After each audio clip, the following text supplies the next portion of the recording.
स्वागत है AC novel world में, जहां हर कहानी एक नई दुनिया का दरवाजा खोलती है। यहां मिलेंगे आपको वो किस्से जो दिल को छू जाए और वो रहस्य जो दिमाग हिला दें। हर एपिसोड में होगा एक नया रोमांच, एक नई जंग और एक ऐसा सफर जो आपको बांध लेगा शुरुआत से अंत तक।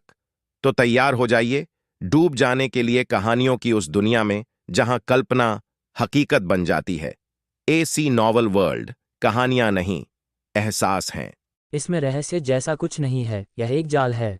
अमर राजा निशांत ने बिना किसी भाव के निष्कर्ष निकाला। वह आरव नाम का व्यक्ति अब गया। दिनेश थोड़ा हैरान था। वास्तव में युवराज केशव जानबूझकर आरव का ध्यान भटकाने के लिए झूठ बोल सकता था, लेकिन ये सिर्फ एक संभावना थी। जब तक उसने अपने पत्ते नहीं खोले, कोई सीधा निष्कर्ष नहीं निकाल सकता था। क्योंकि अभी उसकी अदाकारी बहुत स्वाभाविक थी, उसमें अभिनय का कोई निशान नहीं था। और तो और, उसने इतने सारे लोगों को मार डाला था। ईमानदारी से कहूं तो दिनेश का आंतरिक अनुमान यही था कि वह सच बोल रहा है। सिर्फ अमर कलाकृतियां ही लोगों के दिलों को हिलाती हैं। माया को 7वीं ग्रेड की अमर कलाकृति की परवाह नहीं थी और उसके शब्दों में व्यंग्य था। दिव्य अस्त्रों और अमर कलाकृतियों के लिए कुछ लोग कुछ भी कर सकते हैं, यहाँ तक कि अपने ही लोगों को मार भी सकते हैं। दिनेश अभी भी पजल था, लेकिन अगर वह सचमुच अभिनय भी कर रहा है, उस अमर कलाकृति को हथियाना चाहता है, तो भी सफल होना बहुत मुश्किल होगा, है ना? युवराज केशव के पास 2 अमर पूज्य और 100 से अधिक स्वर्ण अमर हैं, साथ ही 2000 अमर रक्षक हैं। इस शक्ति को कमजोर नहीं कहा जा सकता, लेकिन ऐसा नहीं है कि दिनेश उसे कम आंक रहा है, बल्कि यह शक्ति पिछली अमर कलाकृति के सामने पर्याप्त नहीं है। आरव की पिछली मारने की गति को देखते हुए, भले ही इन लोगों ने सचमुच घात लगाई हो और एक महाव्यूह स्थापित किया हो, मुझे डर है कि वे अभी भी भोजन पहुंचा रहे होंगे। उस अमर कलाकृति की शक्ति बहुत अधिक है। और तो और, आरव के पास अभी भी 3 अमर पूज्य हैं। किसी भी तरह से देखो, सफलता असंभव है। अमर राजा निशांत ने हल्के से कहा, यह इसलिए है क्योंकि तुम युवराज केशव की पृष्ठभूमि नहीं जानते। उसकी पृष्ठभूमि, यहाँ के शाखा अध्यक्ष के रूप में दिनेश को पुष्पक नगर के नगर प्रमुख युवराज केशव के बारे में कुछ जानकारी थी। मैं जानता हूं कि नगर प्रमुख बनने से पहले वह सूर्य शक्ति संप्रदाय का एक आंतरिक ज्येष्ठ था। सूर्य शक्ति संप्रदाय नीलगिरी क्षेत्र के शीर्ष 3 संप्रदायों में से एक है। संप्रदाय में सैकड़ों अमर पूज्य हैं और उसकी शक्ति को मजबूत कहा जा सकता है। अधिकांश बाहरी लोग केवल इतना जानते हैं कि युवराज केशव हजारों साल पहले धीरे धीरे ऊपर उठा और फिर धीरे धीरे पुष्पक नगर का नगर प्रमुख बन गया। बहुत कम लोग जानते हैं कि उसका मूल रूप से सूर्य शक्ति संप्रदाय के साथ बहुत गहरा संबंध था। देवध्रुव केंद्र का शाखा अध्यक्ष दिनेश अच्छी तरह से सूचित माना जाता है। क्या वह सूर्य शक्ति संप्रदाय को सूचित करने और वहां से विशेषज्ञों को बुलाकर आरव नाम के व्यक्ति को संयुक्त रूप से मारने और उसकी अमर कलाकृति को हथियाने की योजना बना रहा है? अमर राजा निशांत ने सिर हिलाया। सूर्य शक्ति संप्रदाय का ज्येष्ठ होना बस उसकी सती पहचान है। ये सिर्फ एक सती पहचान। दिनेश स्तब्ध रह गया, अस्पष्ट रूप से महसूस कर रहा था कि उसने कुछ गहरे रहस्यों को छू लिया है। तो उसकी सच्ची पहचान, वह पाताल संघ का सदस्य है क्या? दिनेश लगभग उछल पड़ा। पाताल संघ शब्द जहरीले सांप की तरह थे, जिससे उसकी रीढ़ में सिहरन दौड़ गई। यह एक विशाल संगठन है जो आसपास के 30 से अधिक क्षेत्रों में फैला हुआ है और नीलगिरी क्षेत्र उनकी गतिविधि के क्षेत्रों में से एक है। आसपास के क्षेत्रों में लगभग हर किसी ने इस संगठन के बारे में सुना है, लेकिन कोई भी विशेष रूप से नहीं बता सकता कि पाताल संघ का सदस्य कौन है। उनका कोई निश्चित संप्रदाय निवास नहीं है और वे एक ढीले गठबंधन की तरह अधिक हैं। हालांकि कोई भी उन्हें कम आंकने की हिम्मत नहीं करता, क्योंकि इस संगठन के पीछे 1 से अधिक अमर राजा स्तर के विशेषज्ञ मौजूद हैं। इसके अलावा इस संगठन की कार्यशैली गुप्त और क्रूर है और जिन ताकतों को उन्होंने सालों से पलटा है, वे अनगिनत हैं। नीलगिरी क्षेत्र में कुछ अनसुलझे मामलों में अक्सर सबसे पहले उन्हीं पर संदेह किया जाता है। पाताल संघ के सामने कुछ आदिम अमर संप्रदाय भी आसानी से उन्हें भड़काने की हिम्मत नहीं करते। युवराज केशव पुष्पक नगर का नगर प्रमुख बन पाया क्योंकि पाताल संघ ने पर्दे के पीछे से योगदान दिया। माया को स्पष्ट रूप से यह जानकारी भी थी। उसने नगर प्रमुख के भवन की दिशा में हल्के से देखा, तो वह आरव नाम का व्यक्ति अब वास्तव में पाताल संघ के निशाने पर है। दिनेश ने गहरी सांस ली और शांत होने की कोशिश की। अंत में उसने आह भरी, तो वह सचमुच मर चुका है। पाताल संघ द्वारा वर्षों से लक्षित किए गए लक्ष्यों में से कोई भी जीवित नहीं बचा है और उन्होंने अमर राजाओं को भी मार डाला है। दूसरी ओर लक्ष्मण, युग और हर्षवर्धन भी आरव के साथ नगर प्रमुख के भवन में पहुंचे। इस समय यहाँ एक भव्य भोज पहले ही तैयार किया जा चुका था। गाना बजाना रंगीन था और अमर संगीत गूंज रहा था। पुष्पक नगर के अन्य 2 अमर पूज्य, साथ ही स्वर्ण अमर का एक समूह बहुत देर से इंतजार कर रहा था। उनके आने पर सभी उनका स्वागत करने के लिए खड़े हो गए। लक्ष्मण, युग और हर्षवर्धन और अन्य लोग और भी अधिक घबरा गए। दूसरी तरफ भी 3 अमर पूज्य थे। उम्मीद है यह एक वास्तविक धन्यवाद होगा। अगर यह एक घात है तो यह एक नागों का कुंड और शेरों की गुफा है। हा, कृपया अंदर आइए महाशय। नगर प्रमुख युवराज केशव बहुत उत्साहित थे। उन्होंने आरव का हाथ पकड़ा और व्यक्तिगत रूप से उसे प्रमुख आसन पर बैठने के लिए ले गए। उसके बाद वे सामान्य भोज प्रक्रिया में प्रवेश कर गए। हॉल में अप्सराओं का गाना बजाना चकाचौंध भरा था और लक्ष्मण का उन्हें सराहने का कोई इरादा नहीं था। वह बार बार पूर्वज आरव को देखता रहा, उम्मीद कर रहा था कि वह सावधान रहेंगे। नतीजतन उसने पाया कि इस पूर्वज को कोई सावधानी नहीं थी और उसने सभी प्याले स्वीकार किए, पूरी तरह से इसमें डूबे हुए थे। इसने उसे और भी चिंतित कर दिया। युवराज केशव उत्साह में थे और उन्होंने तो संप्रदाय प्रमुख आरव के कंधे पर हाथ रखना भी शुरू कर दिया। हा, मैं और भाई आरव पहली नज़र में ही मिल गए और हमारे स्वभाव मेल खाते हैं, इसलिए मेरी एक इच्छा है। बोलो, हम इस अवसर पर शपथ लेकर भाई क्यों न बन जाएं? क्या यह अद्भुत नहीं होगा? अद्भुत नहीं होगा। पूरा स्थान अचानक शांत हो गया और मूल गायन और नृत्य प्रदर्शन रुक गए। हर कोई आरव को हक्के बक्के भाव से घूर रहा था, सोच रहा था कि क्या उन्होंने गलत सुना है। भाई बनने के किसी भी प्रस्ताव को ज्यादातर अस्वीकार नहीं किया जाता है। वैसे भी कोई बंधन नहीं है और आप सचमुच एक ही दिन, एक ही महीने, एक ही साल में नहीं मरेंगे। अगर आप सचमुच अपने दिल में नहीं चाहते हैं तो आप कल इसके बारे में भूल सकते हैं। और नगर प्रमुख युवराज केशव 6ठी ग्रेड के अमर पूज्य हैं और आप सिर्फ पहली ग्रेड के स्वर्ण अमर हैं। अगर 7वीं ग्रेड की अमर कलाकृति नहीं होती तो आप उनसे बात करने के भी योग्य नहीं होते। ठीक है। युवराज केशव का भाव थोड़ा असहज था और उन्हें उम्मीद नहीं थी कि वह मना कर देंगे, और उन्होंने इतनी सरलता से मना कर दिया। भाई, ये आरव ने अपना हाथ हिलाया। मुझे भाई मत बुलाओ, मेरी वरिष्ठता तुमसे कहीं ज्यादा है। अगर तुम चाहो तो मुझे पूर्वज आरव कह सकते हो। उसके साथ शपथ लेकर भाई बनना चाहते हो? क्या तुम अभी भी न्या शर्मा और लोकेश के ज्येष्ठ बनना चाहते हो? जीवंत भोज एक अजीब चुप्पी में डूब गया। लक्ष्मण की आंखों में आंसू थे, सोच रहा था, क्या आप पागल हैं? दूसरे आपका भाई बनना चाहते हैं, लेकिन आप किसी और के पूर्वज बनना चाहते हैं। क्या ये ठीक है? इस तरह लोगों के चेहरे को अस्वीकार करना, ओह नहीं, ये सार्वजनिक रूप से दूसरों को थप्पड़ मारना है। क्या आप अगले पल मुंह फेरने से नहीं डरते? भले ही आप नहीं चाहते, आप इसे और अधिक विनम्रता से कह सकते हैं और दूसरी पार्टी को स्थिर कर सकते हैं। युवराज केशव की संयम शक्ति वास्तव में प्रथम श्रेणी की थी और एक संक्षिप्त शर्मिंदगी के बाद उन्होंने वास्तव में फिर से एक मुस्कान निचोड़ ली। हा, महाशय मजाक कर रहे हैं।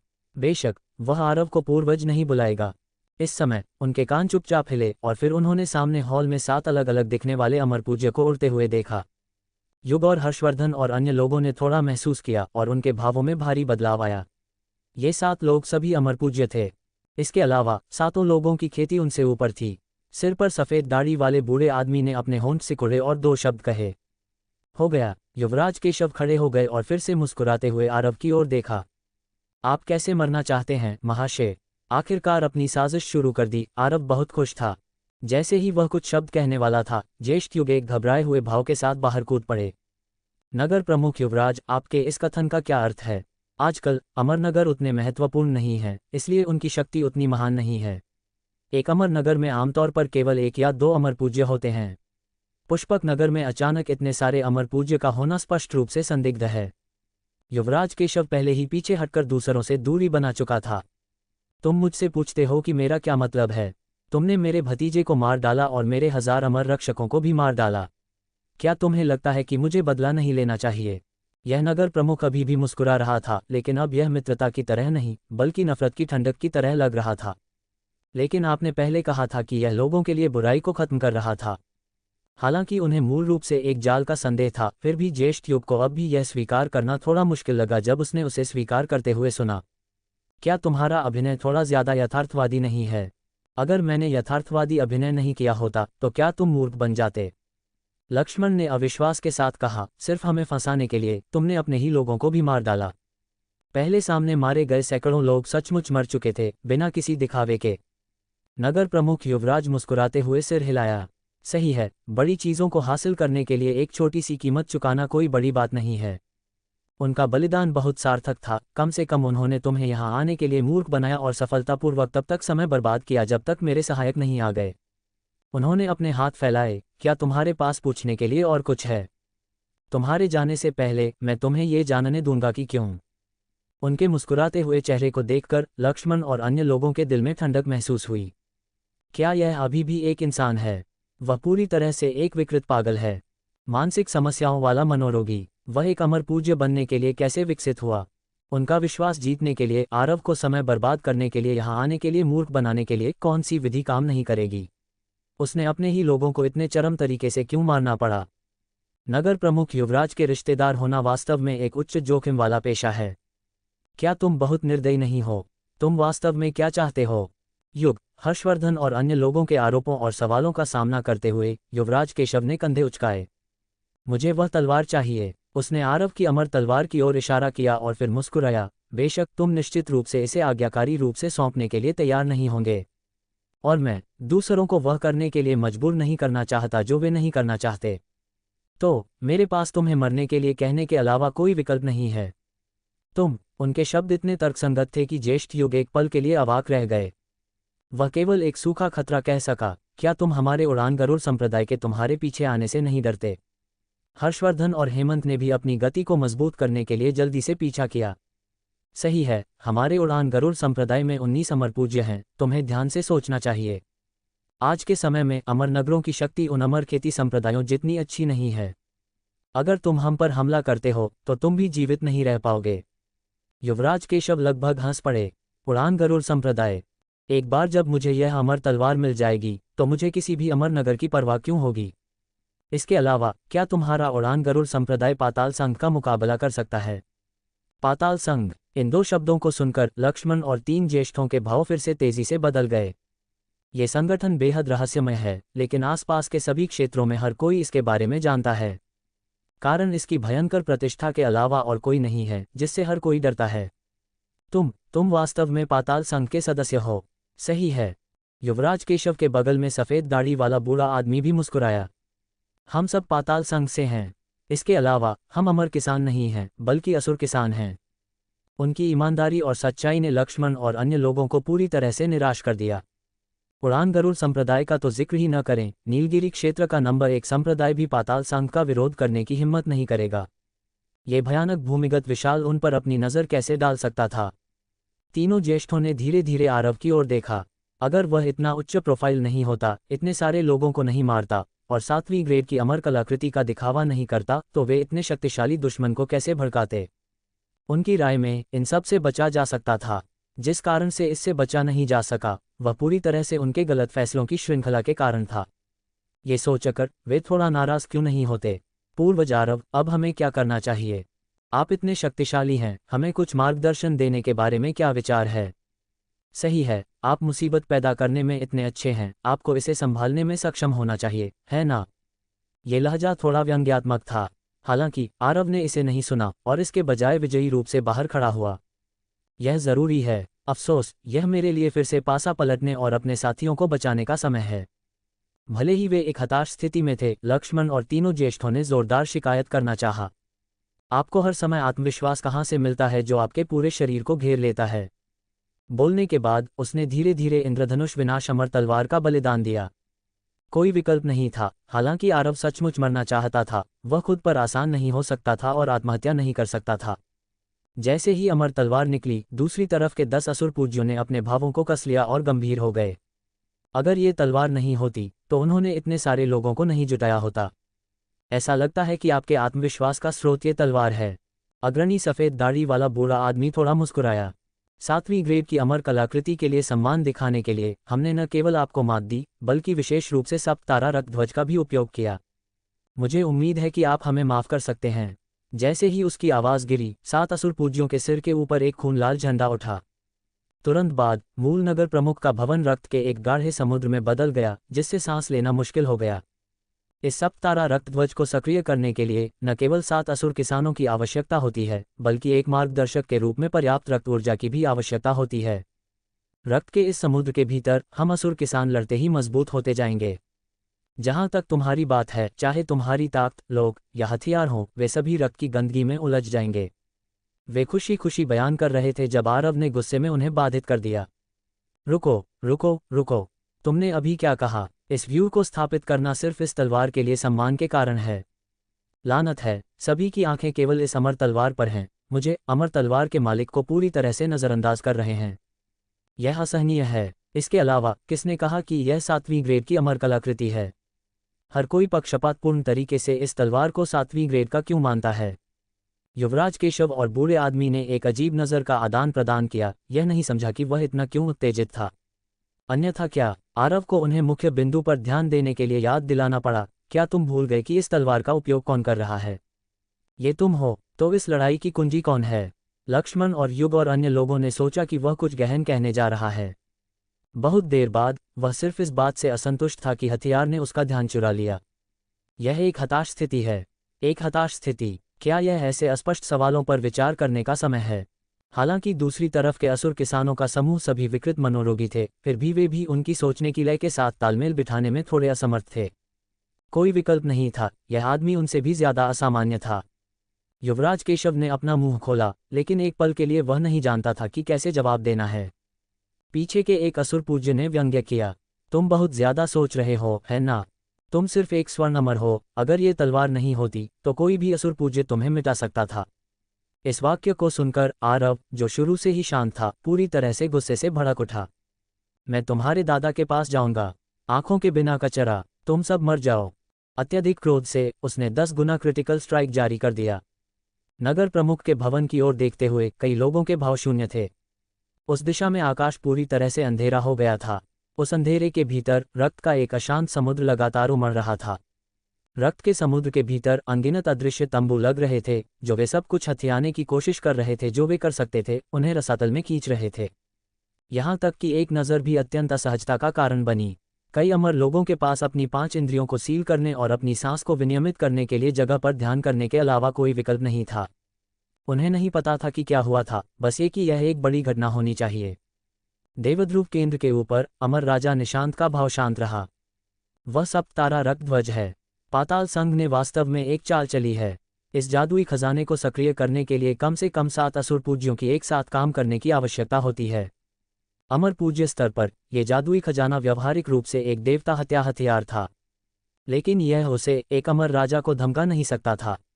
इस गंदे जादुई खजाने के यहाँ होने के कारण यहाँ तक कि एक 7वीं ग्रेड की अमर तलवार भी ज्यादा शक्ति प्रदर्शित नहीं कर सकती। दिनेश ने आश्चर्य से पूछा, इतना शक्तिशाली, और यह अभी भी सिर्फ एक शीर्ष ग्रेड का जादुई खजाना है, अमर खजाना नहीं।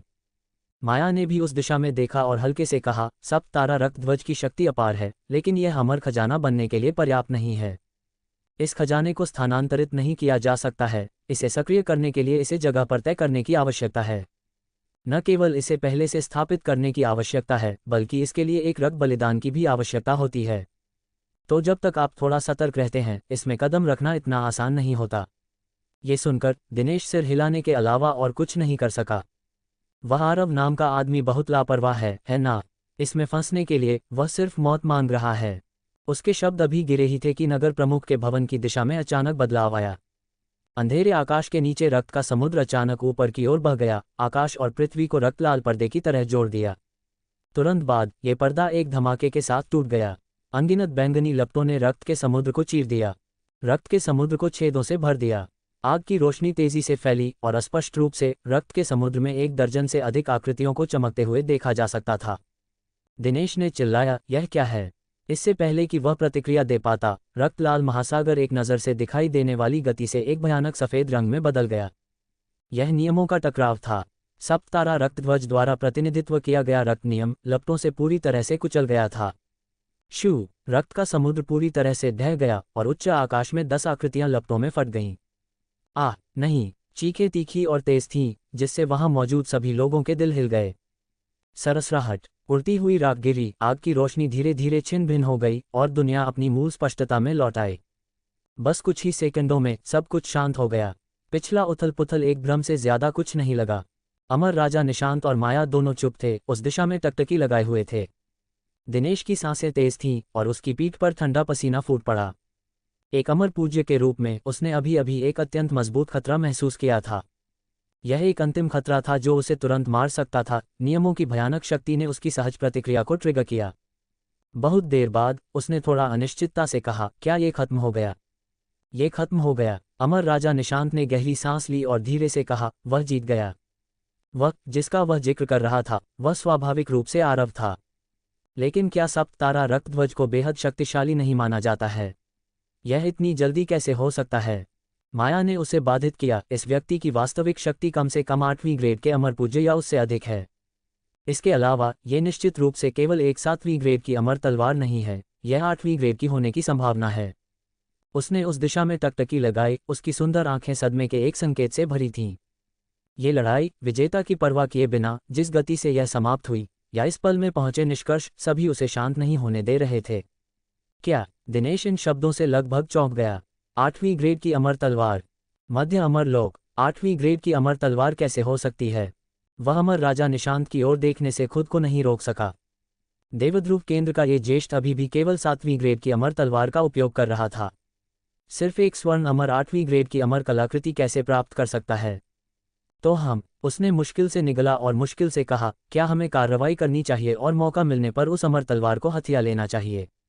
वह एक 8वीं ग्रेड की अमर तलवार थी, एक ऐसा खजाना जो शायद एक अमर राजा के पास भी न हो। अभी अभी 10 अमर पूज्य इसे अपने हाथ में नहीं ले सके, लेकिन अमर राजा निशांत को सक्षम होना चाहिए, है ना? अपने विचारों को दूर रखो। माया ने उसे फिर से बाधित किया। इस बार उसका लहजा ठंडा और कठोर हो गया। यह मत भूलो, हमारे देवध्रुव केंद्र की स्थिति तटस्थ है। अमर राजा निशांत ने कुछ नहीं कहा। दूसरी ओर लक्ष्मण, युग, हर्षवर्धन और हेमंत, जो घटनास्थल पर थे, लगभग स्तब्ध थे। आगे एक उजाड़ बंजर भूमि थी। जो कुछ भी दिखाई दे रहा था वह राख में बदल गया था। न केवल आकाश और जमीन, बल्कि यहाँ तक कि भूमिगत को भी एक अथाह गड्ढे में जला दिया गया था, जिससे धुएं के गुबार निकल रहे थे। नगर प्रमुख का भवन लंबे समय से बिना किसी निशान के गायब हो गया था। जहां तक पाताल संघ के 10 असुर पूज्यों की बात है, साथ ही नगर प्रमुख के अधीन अन्य विशेषज्ञों, 2000 अमर रक्षकों सहित, वे स्वाभाविक रूप से सभी राख में बदल गए थे। व्यवहारिक संप्रदाय प्रमुख आरव, हमेशा की तरह, एक मेहनती छोटी मधुमक्खी की तरह, खंडहरों में शेष युद्ध की लूट की तलाश कर रहा था। बस ऐसे ही खत्म हो गया। वे 10 असुर पूज्य बस ऐसे ही मर गए। यहां तक कि एक शीर्ष ग्रेड का जादुई खजाना भी ऐसे टूट गया। लक्ष्मण कुछ कहना चाहता था, लेकिन पाया कि उसकी भाषा कौशल खोने वाला था। जो कुछ भी उसने अभी देखा था वह एक तलवार थी। इसे बस बाहर निकाला गया था और फिर तब नहीं था। दूसरी तरफ के 10 असुर पूज्यों ने अपने जादुई खजाने को सक्रिय किया और एक ही समय में हमला किया, लेकिन यह एक रथ को रोकने की कोशिश कर रही चींटियों की तरह था। उस तलवार के सामने वे जल्दी से अलग हो गए और निगल गए, समुद्र में एक छोटी सी नाव की तरह, तुरंत एक विशाल लहर से टुकड़ों में चूर चूर हो गए। ये पूरी तरह से एक ही स्तर नहीं था। जीत गए। ज्येष्ठ युग खुद को चुटकी लेने से खुद को नहीं रोक सके। वह थोड़ा अनिश्चित था कि क्या ये वास्तविक था। मूल रूप से दूसरी तरफ को उनकी तरफ का सफाया कर देना चाहिए था। नतीजतन एक कड़वी लड़ाई की भी जरूरत नहीं थी। दूसरी तरफ तुरंत मारा गया। जीत गए। हर्षवर्धन और हेमंत के मूड अत्यंत जटिल थे। बहुत उत्साहित, बहुत चकित, लेकिन थोड़ा शर्मिंदा भी। कुछ समय पहले वे चुपके से अपने दिलों में आरव को कोस रहे थे। उसे बहुत ज्यादा परेशानी पैदा करने, हर तरह से लोगों को नाराज करने और उन सभी को पानी में खींचने के लिए कोस रहे थे। अगर वे उसकी संदिग्ध पूर्वज स्थिति के बारे में चिंतित नहीं होते तो उन्होंने बहुत पहले ही उसे थप्पड़ मार दिया होता। लेकिन अब उन्हें अचानक एहसास हुआ कि यह पूर्वज वास्तव में भयंकर था, सिर्फ शेखी बघारना नहीं। ये युद्ध शक्ति उनसे कई गुना मजबूत थी। ऐसा लगा जैसे ये सीधे अमर राजा स्तर का पीछा कर रही थी। उड़ान गरुड़ संप्रदाय के सभी उच्च स्तरीय अधिकारियों का सफाया भी हो जाता तो ये पूरी तरह से सहज होता। उसके पास वास्तव में उनका पूर्वज बनने की योग्यता है। भले ही यह युद्ध शक्ति उस जादुई अमर तलवार के कारण हो, कम से कम अब वह तलवार उसकी है। हथियार भी ताकत का हिस्सा हैं। पिछली सभी कार्रवाइयां उचित लग रही थीं। अगर उनके पास भी ऐसी भयंकर तलवार होती तो बेशक वे महज रंगीन मिजाज के प्रोवोकेशंस को एक तलवार से मार डालते। चींटियों की हिम्मत कैसे हुई गुस्ताखी करने की। 1000 अमर रक्षकों के हमले का सामना करते हुए बेशक वे अभी भी उन्हें एक तलवार से नष्ट कर देंगे, क्यों सहें। शपथ लेकर भाई बनने के अनुरोध का सामना करते हुए तो बेशक वे मना कर देंगे। क्या तुम योग्य हो एक महज असुर पूज्य? लक्ष्मण ने शांत होने की कड़ी कोशिश की और फिर से आरव के पास आया। उसने सम्मानपूर्वक पूछा, पूर्वज, क्या आपकी यह तलवार 8वीं ग्रेड की अमर कलाकृति हो सकती है? उसके शब्दों को सुनकर और अन्य 3 ज्येष्ठों को अमर तलवार को घूरते हुए देखकर आरव का अच्छा मूड गायब हो गया। लक्ष्मण, युग और अन्य लोग वास्तव में जिज्ञासु थे। उन्होंने कभी 7वीं ग्रेड की अमर कलाकृति नहीं देखी थी, 8वीं ग्रेड की तो दूर की बात है। इसलिए वे निश्चित नहीं थे कि ये कलाकृतियां युद्ध शक्ति को कितना बढ़ावा दे सकती हैं। लेकिन इसके बारे में सोचते हुए एक 7वीं ग्रेड की अमर कलाकृति शायद 10 असुर पूज्यों को तुरंत मारने के लिए पर्याप्त नहीं होगी, है ना? तो वे स्वाभाविक रूप से 8वीं ग्रेड की अमर कलाकृतियों के बारे में सोचने लगे। उनकी जिज्ञासा से भरी नज़रें देखकर आरव बहुत नाराज हुए। लानत है, मैंने अभी अभी अपनी ताकत साबित करने के लिए 10 गुना क्रिटिकल स्ट्राइक का भी इस्तेमाल किया है, और फिर भी तुम्हारा ध्यान अभी भी उस तलवार पर है। क्या तुम बीमार हो? क्या तुम जानबूझकर मेरे खिलाफ जाने की कोशिश कर रहे हो? दूर हो जाओ। खराब मूड में उनका लहजा स्वाभाविक रूप से बहुत कठोर था। लक्ष्मण, युग और अन्य लोगों के भाव जम गए। यह नहीं समझ पाए कि जीतने के बाद भी वह क्यों गुस्सा हो रहा था और गाली दे रहा था। यहाँ तक कि संप्रदाय प्रमुख भी उनसे इस तरह बात नहीं करेंगे। लेकिन उनकी पूर्वज स्थिति और ताकत के बारे में सोचते हुए उनके पास कहने के लिए कुछ नहीं था। उनके पास वास्तव में उन्हें पोते की तरह मानने और उन्हें डांटने की योग्यता थी। सौभाग्य से 2 बाहरी संप्रदाय की महिला शिष्यों ने आखिरकार इस पल में प्रतिक्रिया दी। वाह पूर्वज, आप कितने अद्भुत हैं। दोनों महिलाओं ने अपने हाथों को अपने दिलों से लगाया। उनकी आंखें लगभग सितारों से चमक रही थीं। वे दुश्मन अभी अभी इतने डरावने थे। मैंने सोचा कि यह खत्म हो गया। पासा पलटने के लिए पूर्वज का धन्यवाद। पूर्वज, आप वास्तव में कितने शक्तिशाली हैं। वे अभी अभी असुर पूज्य लग रहे थे। पूर्वज की ताकत स्वर्ग विरोधी है। ये कुछ ऐसा नहीं है जिसे हम समझ सकते हैं। मुझे लगता है कि पूर्वज स्वर्ग और पृथ्वी में अजेय हैं। ये दोनों महिलाएं अब आरव की पसंद को समझ गई थीं और वे बेशर्मी से उसकी चापलूसी करने लगी, धीरे धीरे अपनी सारी संयम खोती जा रही थीं। लक्ष्मण, युग और अन्य लोग अवाक थे। तुम दोनों इतनी जाहिर तौर पर चापलूसी कर रही हो, बिना किसी सूक्ष्मता के। क्या तुम्हें शर्म नहीं आती? और क्या ये चापलूसी बहुत ज्यादा नहीं है? दुनिया में अजेय, यह मत भूलो कि अभी भी अमर राजा और अमर सम्राट हैं। हालांकि आरव को यह बहुत पसंद आया। उनका मूल रूप से नाराज मूड मीठी बारिश से सहलाए जाने जैसा था, तुरंत बहुत सुधार हुआ। हा, तुम दोनों की आंखें अच्छी हैं। बुरा नहीं, बुरा नहीं। ऐसा लगता है कि हमारे उड़ान गरुड़ संप्रदाय में अभी भी उत्तराधिकारी हैं। पूर्वज देखता है कि तुम दोनों होशियार हो, इसलिए मैं तुम्हें ये छोटे खिलौने इनाम में दूंगा। अभी अभी किया गया हमला बहुत शक्तिशाली था और अधिकांश वस्तुएं मौके पर ही नष्ट हो गईं। उन्होंने मलबे को खंगाला और देने के लिए 2 अमर तलवारें मिलीं। सिमरन और कविता स्तब्ध थीं। उन्होंने अभी अभी इन दोनों तलवारों को देखा था। वे युवराज केशव और एक अन्य असुर पूज्य द्वारा पकड़ी गई थीं। पूर्वज, ये दोनों ठीक से बोल भी नहीं पा रही थीं। उन्हें स्वीकार करने की हिम्मत नहीं हो रही थी। आरव ने बिना किसी स्पष्टीकरण के उन्हें उनके हाथों में ठूंस दिया। बस 6ठी ग्रेड की अमर कलाकृतियां। पूर्वज तुम्हें इनाम दे रहा है तो बस उन्हें स्वीकार करो। वह सतह पर शांत दिख रहा था, लेकिन वह वास्तव में थोड़ा दुखी था। 6ठी ग्रेड की अमर कलाकृति को कम से कम 10 योग्यता बिंदुओं के लिए बदला जा सकता था। ठीक है, ये सोचते हुए कि इन दोनों ने उनकी कितनी अच्छी तरह से चापलूसी की थी, वे कुछ श्रेय के लायक थे, भले ही उनके पास कोई उपलब्धि न हो। अगर वे अतीत में शांडिल्य, विनायक और त्रिनेत्री व्याघ्र जैसे चापलूसी राजाओं के स्तर तक विकसित हो सकती थीं, तो इन अमर कलाकृतियों को देना कोई नुकसान नहीं होगा। इसके अलावा एक घोड़े की हड्डियों के लिए 1000 सोना। 6ठी ग्रेड की अमर कलाकृतियां। हे भगवान! सिमरन और कविता डर से कांप गईं, लगभग जमीन पर गिरने वाली थीं। वे केवल सच्चे अमर थीं। वे मूल रूप से केवल पहली ग्रेड की अमर कलाकृतियों का उपयोग करती थीं।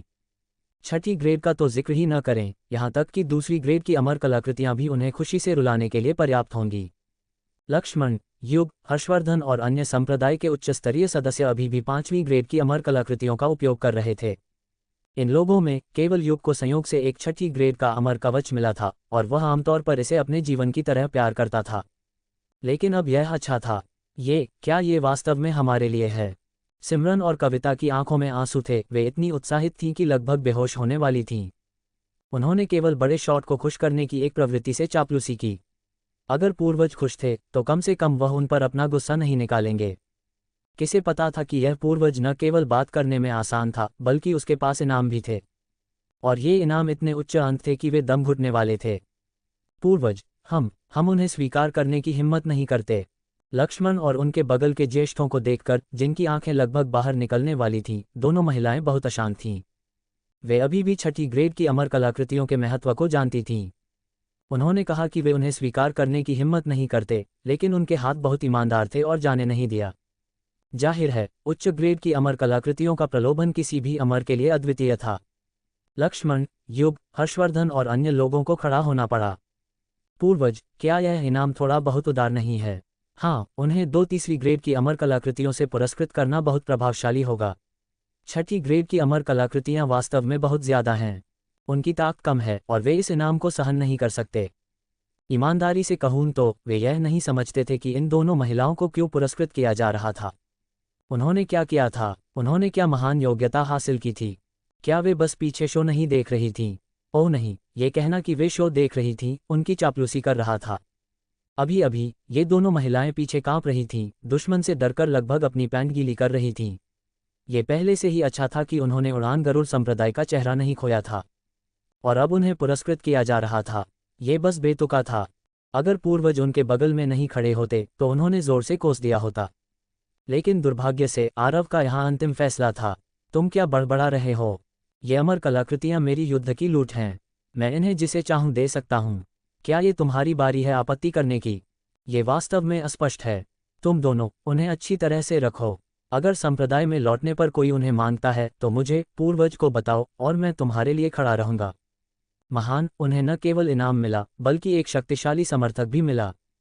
सिमरन और कविता ने कृतज्ञतापूर्वक अमर कलाकृतियों को स्वीकार कर लिया, अत्यंत धन्यवाद महसूस कर रही थीं। खुशी से रो रही दोनों महिलाओं को देखकर लक्ष्मण, युग और अन्य लोग, जिनका सामना राग से भरे चेहरे से हुआ था, अवाक थे। उसके अलावा वे थोड़े ईर्ष्यालु भी थे। छठी ग्रेड की अमर कलाकृतियां उनके लिए भी बहुत आकर्षक थीं। हालांकि उन्होंने लंबे समय तक बेसब्री से इंतजार किया, लेकिन आरव ने कोई और संकेत नहीं दिखाया, जैसे कि वह उन्हें भूल गया हो। ये चारों लोग इसे समझ नहीं पाए। चूंकि सभी को पुरस्कृत किया गया था तो हमें क्यों नहीं? क्या हम दो बाहरी संप्रदाय के शिष्यों जितने महत्वपूर्ण नहीं हैं? पूर्वज, क्या हमें अब जल्दी वापस जाना चाहिए? वापस कहाँ जाना है? युग ने स्वाभाविक रूप से कहा, उड़ान गरुड़ संप्रदाय में वापस जाओ। पाताल संघ निश्चित रूप से इसे जाने नहीं देगा। हमें जल्द से जल्द संप्रदाय में लौटना चाहिए और तैयारी करनी चाहिए। आरव ने सीधे मना कर दिया, इस बार हमें 3300 अमर भाग्य टोकन खरीदने की जरूरत है। हमने अब तक केवल 115 खरीदे हैं। अभी भी जल्दी है। लेकिन कोई लेकिन नहीं है। अगर तुम डरते हो तो तुम खुद वापस जा सकते हो। लक्ष्मण और तीनों ज्येष्ठ असहाय थे और केवल यह उम्मीद कर सकते थे कि यह पूर्वज अपनी दिव्य शक्ति प्रदर्शित करना जारी रख सकता है। 7 लोगों का समूह जल्दी से उड़ने वाली नाव पर सवार हुआ, पुष्पक नगर छोड़ दिया और अन्य स्वर्गीय क्षेत्रों में देवध्रुव केंद्र शाखा स्टोरों की ओर उड़ गया। उड़ने वाली नाव पर आरव ने सिस्टम रिकॉर्ड की जांच करने के दौरान दोनों महिलाओं की चापलूसी और सेवा का आनंद लिया। अभी अभी हुई लड़ाई में उसने पूरे नगर को हिला दिया। अंत में उसने 7.47 मिलियन शॉप पॉइंट प्राप्त किए, जिसे उसने 747 योग्यता बिंदुओं के लिए बदल दिया, जो एक अच्छी कटाई थी। वास्तव में ये और अधिक होना चाहिए था। ये सिर्फ इतना था कि अधिकांश अमर नगर निवासियों को पता नहीं था कि 10 असुर पूज्य दिखाई दिए थे, न ही उन्हें पता था कि उसने एक तलवार से कितने दुश्मनों को नष्ट कर दिया था। उन्होंने उस लड़ाई के असली सदमे को वास्तव में महसूस नहीं किया था। वे चले गए हैं। निशांत, अमर राजा और दिनेश, जो स्थिति की बारीकी से निगरानी कर रहे थे, ने स्वाभाविक रूप से उड़ने वाली नाव को प्रस्थान करते देखा। दिशा ऐसी नहीं लगती कि वे उड़ान गरुड़ संप्रदाय में लौट रहे हैं। माया हैरान नहीं थी। वे अब पाताल संघ का एक प्राथमिक लक्ष्य हैं। लौटना उन्हें ढूंढना आसान बना देगा। अगर मैं उनकी जगह होती तो मैं पाताल संघ के क्षेत्र के बाहर जल्दी से छिप जाती। उड़ने वाली नाव के दृष्टि से गायब होने तक निशांत अमर राजा ने आह भरी। वे जल्द ही मध्य अमर लोक में प्रसिद्ध हो जाएंगे। एक 8वीं ग्रेड की अमर कलाकृति कुछ ही इसके आकर्षण का विरोध कर सकते हैं। इस वजह से कई अमर राजा और असुर राजा एकांत से बाहर निकल सकते हैं। अब यह इस बात पर निर्भर करता है कि वह कितने समय तक छिप सकता है। दिनेश ने अचानक कहा, लेकिन इस व्यक्ति ने इतने सारे अमर भाग्य टोकन खरीदे। भले ही वह छिप जाए, वह हर 10 साल में बेनकाब हो जाएगा। इस सवाल ने माया को गहन रूप से सोचने पर मजबूर कर दिया। हालांकि चाहे उसने कितनी भी कोशिश की, वह समझ नहीं पाए। लेकिन उनकी अटकलें सही थीं। पुष्पक नगर में एक 8वीं ग्रेड की अमर कलाकृति के प्रकट होने की खबर तेजी से फैली। अमर कलाकृति की शक्ति हर बार दोहराने पर बढ़ती गई। कुछ ने तो यहाँ तक अफवाह फैला दी कि 8वीं ग्रेड की अमर तलवार प्राप्त करने से मध्य अमर लोक में अजेय हो जाएगा। अनगिनत लोग कार्य करने के लिए प्रेरित हुए और उनमें सबसे उल्लेखनीय स्वाभाविक रूप से पाताल संघ था। कहा जाता है कि पाताल संघ के पीछे के 3 असुर राजा और एक अमर राजा चौंक गए थे। इतने सारे असुर पूज्यों को मारने के बाद यह विशाल भूमिगत संगठन पूरी तरह से क्रोधित हो गया था और एक खूनी तूफान उठ रहा था। तूफान के उठने के साथ यहाँ तक कि उड़ान गरुड़ संप्रदाय को भी खबर मिली। पुष्पक नगर की घटनाओं के बारे में जानने के बाद संप्रदाय के भीतर के ज्येष्ठ और शिष्य भयभीत थे। पूर्वज आरव के पास वास्तव में 8वीं ग्रेड की अमर कलाकृति थी। उसने एक ही लड़ाई में 10 असुर पूज्यों को मार डाला। ये वास्तव में भयानक था, लेकिन अब वे इससे चौंकने का जोखिम नहीं उठा सकते थे। विशालकाय पाताल संघ का खतरा सिर पर मंडरा रहा था। हम क्या करने जा रहे हैं? हम पाताल संघ का सामना बिल्कुल नहीं कर सकते। क्या इस सब में कोई गलतफहमी हो सकती है? पाताल संघ के प्रभारी व्यक्ति को ढूंढने के लिए किसी को भेजने के बारे में क्या विचार है? उदार उपहार तैयार करें और नरमी के लिए विनती करें। ये कैसे संभव हो सकता है? 10 असुर पूज्य मर गए। इस बार बातचीत की कोई गुंजाइश नहीं है। लेकिन हम पाताल संघ से बात करने के योग्य भी नहीं हैं। पूर्वज आरव क्यों नहीं लौट रहे हैं? क्या वह अमर भाग्य टोकन खरीदना जारी रखने वाले हैं? वह पागल हो गया है। क्या वह सोचता है कि वह सिर्फ एक तलवार से अमर राजाओं के खिलाफ जीवित रह सकता है? ज्येष्ठ गर्म बर्तन पर चींटियों की तरह चिंतित थे, लेकिन संप्रदाय प्रमुख आचार्य सुदर्शन अमर पूज्य और महाज्येष्ठ गुरुदेव अमर पूज्य शांत और बेफिक्र थे। तुम सबको देखो, तुम एक छोटी सी बात पर अपना संयम खो रहे हो। ये किस तरह का व्यवहार है? उदार उपहार तैयार करें। क्या तुम पूर्वज गुरु का शर्मिंदगी कराना चाहते हो? डरने की क्या बात है? पुराने पूर्वज ने तो पहले भी अमर सम्राटों को मार डाला है। वह मध्य अमर लोक में अजेय हैं, वह प्रकार जो किनारे से चल सकता है। ठीक है, अगर उन्हें ऊपरी अमर लोक को चौंकाने का डर नहीं होता तो ये दोनों बूढ़े बहुत पहले ही इसका प्रचार करने के लिए कूद पड़ते और पुराने पूर्वज के साथ किनारे से चलते। ज्येष्ठ गुरुदेव अमर पूज्य ने अपने होंठ सिकोड़े। उनके चेहरे पर तिरस्कार का भाव था। कुछ असुर राजा और अमर राजाओं ने तुम्हें इस तरह डरा दिया है। तुम बदतर होते जा रहे हो। ज्येष्ठ अवाक थे। कुछ असुर राजा, तुम खुद सिर्फ एक अमर पूज्य हो। तुम्हें अमर राजाओं को नीचा दिखाने का आत्मविश्वास कहाँ से मिलता है? संप्रदाय प्रमुख, महाज्येष्ठ, क्या आप पागल हो गए हैं? इस बार जरा सी लापरवाही हमारे संप्रदाय के विनाश का कारण बन सकती है। आचार्य सुदर्शन ने अधीरता से अपना हाथ हिलाया, आरव के कुछ अंदाज को प्रदर्शित करते हुए। ठीक है, ठीक है, बस अपने दिल को शांत रखो। अगर तुम्हें खेती करने की जरूरत है तो खेती करो और इन छोटी बातों के बारे में मत सोचो। पुराने पूर्वज के यहाँ होने के साथ उड़ान गरुड़ संप्रदाय तुम्हारे सोचने से 100 गुना ज्यादा स्थिर है। ज्येष्ठों ने एक दूसरे को देखा। क्या यह एक छोटी सी बात थी? द्वितीय गुरु अमर पूज्य ने प्रयोगात्मक रूप से पूछा, क्या ऐसा हो सकता है कि पुराने पूर्वज भी एक अमर राजा हों? इस बार आरव की उपलब्धियां वास्तव में उनके लिए अविश्वसनीय रूप से आश्चर्यजनक थीं। इसने उन्हें यह भी एहसास कराया कि उन्होंने शुरुआत से ही इस पुराने पूर्वज को कमाका था। समय अभी पका नहीं है। आचार्य सुदर्शन ने अपनी दाढ़ी सहलाए और थोड़ा मुस्कुराया। तुम भविष्य में स्वाभाविक रूप से समझ जाओगे। इस बीच आरव और अन्य लोग 2 प्रमुख स्वर्गीय क्षेत्रों को पार कर चुके थे और देवध्रुव केंद्र की एक और शाखा में पहुंच गए थे। प्रवेश करने के बाद हमेशा की तरह एक अमर सेवक उनका अभिवादन करने के लिए आगे आया और आरव ने अप्रत्याशित रूप से सीधे अपना उद्देश्य बताया। मैं अमर भाग्य टोकन खरीदना चाहता हूं। तुम्हारे पास यहाँ कितने हैं? मैं वे सभी ले लूंगा। लक्ष्मण और युग ने अपने चेहरे को ढांक लिया, अवाक और सिसकियों से भरे हुए थे। जैसा कि अपेक्षित था, वह अभी भी इतना उच्च प्रोफाइल था। हालांकि आप बहुत शक्तिशाली हैं, कृपया यदि संभव हो तो थोड़ा और कम प्रोफाइल होने का प्रयास करें। सिमरन और कविता ने जल्दी से अवसर को जब्त कर लिया और तुरंत चापलूसी का एक नया दौर शुरू कर दिया। पुराने पूर्वज कितने उदार हैं। पुराने पूर्वज के अलावा कोई और एक साथ इतने सारे खरीदने की हिम्मत नहीं करेगा, है ना? सही है, पुराने पूर्वज निडर हैं। चाहे वह अमर सेवक हो या स्टो में अन्य मेहमान, वे सभी इस बयान से स्तब्ध थे। हालांकि इस बार कोई मजाकिया आवाजें नहीं थीं, क्योंकि खबर लोगों की तुलना में तेजी से यात्रा करती है। पुष्पक नगर में आरव की कार्रवाइयां पहले ही फैल चुकी थीं। भले ही उन्होंने उसे नहीं देखा था, जैसे ही उन्होंने सभी अमर भाग्य टोकन खरीदना सुना, वे स्वाभाविक रूप से उसके बारे में सोचेंगे। क्या वह आरव व्यक्ति है? क्या वह वही है जिसने पाताल संघ के 10 असुर पूज्यों को मार डाला? कहा जाता है कि उसने पुष्पक नगर में सभी अमर भाग्य टोकन खरीद लिए। मैंने सोचा था कि वह छिप जाएगा। मुझे उम्मीद नहीं थी कि वह अभी भी खरीद रहा है। क्या ये व्यक्ति पागल हो गया है? वह वास्तव में क्या करने की कोशिश कर रहा है? चलो चलो, पाताल संघ निश्चित रूप से जल्द ही बदला लेने आएगा। तुम किस बात से डरते हो? ये देवध्रुव केंद्र है। पाताल संघ कितना भी शक्तिशाली क्यों न हो, वे यहाँ युद्ध शुरू करने की हिम्मत नहीं करेंगे। शोरगुल भरी चर्चा के बीच आरव को देवध्रुव केंद्र की शीर्ष मंजिल पर ले जाया गया। शाखा अध्यक्ष वरुण जल्दी से उनका अभिवादन करने के लिए आगे आए। स्वागत है, स्वागत है। आपके आगमन से हमारी जगह चमक उठती है। लक्ष्मण और अन्य लोगों ने दूसरी पार्टी के उत्साही रवैये को देखा और यह नहीं जानते थे कि गर्व महसूस करें या सिरदर्द हो। देवध्रुव केंद्र का एक बड़ा परिवार और एक उत्कृष्ट दर्जा है। कुछ ही लोग उनकी प्रशंसा के लायक हैं। शाखा अध्यक्ष को देखने में सक्षम होने का मतलब है कि आप एक बड़े शॉट हैं। पुराने पूर्वज केवल कुछ दिनों के लिए बाहर गए और पहले ही यह हासिल कर लिया है। लेकिन समस्या यह है कि उन्होंने जो परेशानी पैदा की है वह बहुत बड़ी है और जल्द ही पूरे मध्य अमरलोक में फैल जाएगी। बेशक दूसरी पार्टी ऐसे केंद्र बिंदु पर ध्यान देगी। हालांकि दूसरी पार्टी का उत्साह आरव को बिल्कुल भी हिला नहीं सका।